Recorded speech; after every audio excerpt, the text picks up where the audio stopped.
تفسیر تفہیم القرآن سورۃ الجمعہ نمبر 62۔ سورہ کا تعارف۔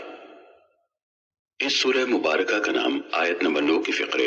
اذا نودی للصلاۃ من یوم الجمعہ سے ماخوذ ہے۔ اگرچہ اس سورہ میں نماز جمعہ کے احکام بھی بیان کیے گئے ہیں، لیکن جمعہ بحیثیت مجموعی اس کے مضامین کا عنوان نہیں ہے، بلکہ دوسری صورتوں کے ناموں کی طرح یہ نام بھی علامت ہی کے طور پر ہے۔ پہلے رکوع کا زمانہ نزول سن 7 ہجری ہے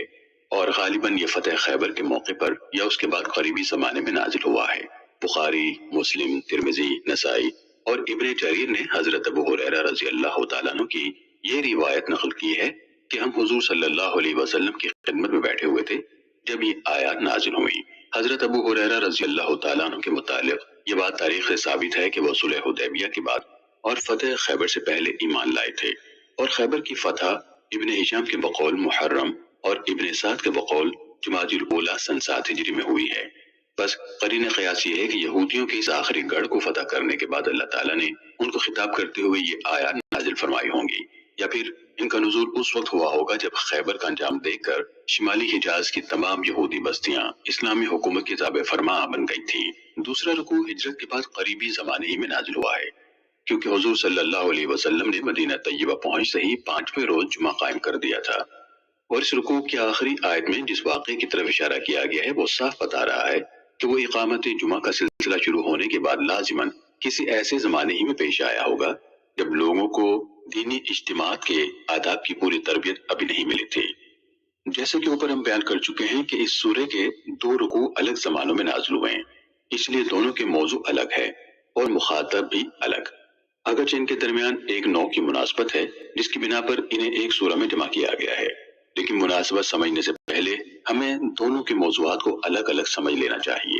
پہلا رکوع اس وقت نازل ہوا جب یہودیوں کی وہ تمام کوششیں ناکام ہو چکی تھیں جو اسلام کی دعوت کا راستہ روکنے کے لیے پچھلے 6 سال کے دوران میں انہوں نے کی تھی۔ پہلے مدینے میں ان کے 3 طاقتور قبیلے رسول اللہ صلی اللہ علیہ وسلم کو نیچا دکھانے کے لیے ایڑی چوٹی کا زور لگاتے رہے، اور نتیجہ یہ دیکھا کہ قبیلہ پوری طرح تباہ ہو گیا اور 2 قبیلوں کو جلاوطن ہونا پڑا۔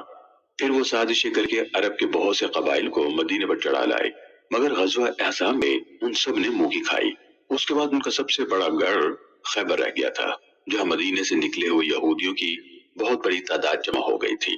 ان آیات کے نزول کے وقت وہ بھی بغیر کسی غیر معمولی زحمت کے فتح ہو گیا، اور یہودیوں نے خود درخواست کر کے وہاں مسلمانوں کے کاشتکاروں کی حیثیت سے رہنا قبول کر لیا۔ اس آخری شکست کے بعد عرب میں یہودی طاقت کا بالکل خاتمہ ہو گیا۔ وادی القریٰ، فدق، تیمہ، تبوک سب ایک ایک کر کے ہتھیار ڈالتے چلے گئے، یہاں تک کہ عرب کے تمام یہودی اسی اسلام کی رعایا بن کر رہ گئے جس کے وجود کو برداشت کرنا تو درکنار، جس کا نام سننا تک انہیں گوارا نہ تھا۔ یہ موقع تھا جب اللہ تعالیٰ نے اس سورہ میں ایک مرتبہ پھر ان کو خطاب فرمایا، اور غالباً یہ آخری خطاب تھا جو قرآن مجید میں ان سے کیا گیا۔ اس میں انہیں مخاطب کر کے 3 باتیں فرمائی گئی ہیں۔ نمبر 1، تم نے اس رسول کو اس لیے ماننے سے انکار کیا کہ یہ اس قوم میں مبعوث ہوا تھا جسے تم حقارت کے ساتھ امی کہتے ہو۔ تمہارا ذمہ باطل یہ تھا کہ رسول لازماً تمہاری اپنی قوم ہی کا ہونا چاہیے۔